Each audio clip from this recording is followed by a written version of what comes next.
عليكم ورحمة الله وبركاته. نعم nani piga simu kutoka wapi? Nani jina? Kutoka Arusha. Ndio, swali lako.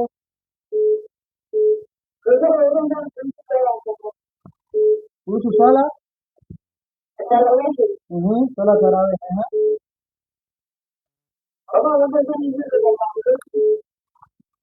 Hatukupati vizuri hapo. Halo, swala tarawih? Ndio.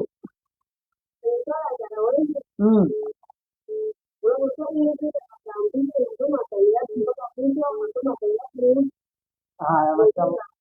Haya, ile shekhe hapo. Ndio,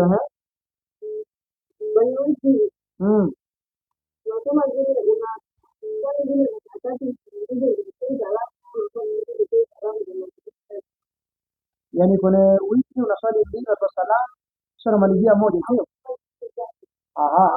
Haya, mashallah. Ile shekhe maswali yako mazuri hapa kutoka Arusha.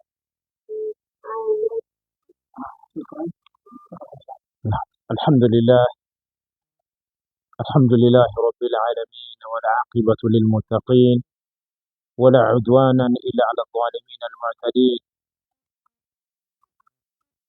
أحباب, kujielekeza kwenye swali la huyu ukhti kutoka Arusha, anaulizia masala mazima ya swala ya tarawih, lakini shida yake ni kwenye tahiyatu. Je, kwenye tahiyatu ile unasoma nusu au unasoma yote? Akimaanisha nusu, yani ukifika ashhadu la ilaha illallah wa ashhadu anna muhammad rasulullah, basi yani ndo anamaanisha hiyo. La, katika tarawih, katika kila rakaa mbili tunatakana umsalie pamoja na Mtume sallallahu alaihi wasallam. Kifupi unasoma mpaka mwisho, labda kama imamu atatoa salamu kabla hujamaliza, lakini hakikisha umemsalia nani? Mtume sallallahu alaihi wa alihi wasallam. Swali la pili kuhusu swala zima la witri, na njia ngapi zilizo sahihi? Swala la witri na njia mbili zilizo sahihi na njia moja sio sahihi. Njia ambayo si sahihi ni kuswali witri kama swala ya maghrib.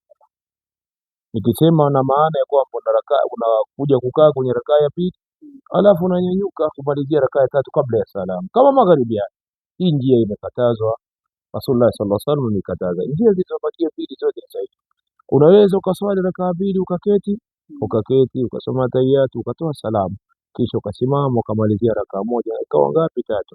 Au unaweza kuzijumuisha zote tatu kwa tahiyatu moja. Hizi njia zote ni sahihi na zimethibiti kutoka kwa Mtume sallallahu alaihi wasallam.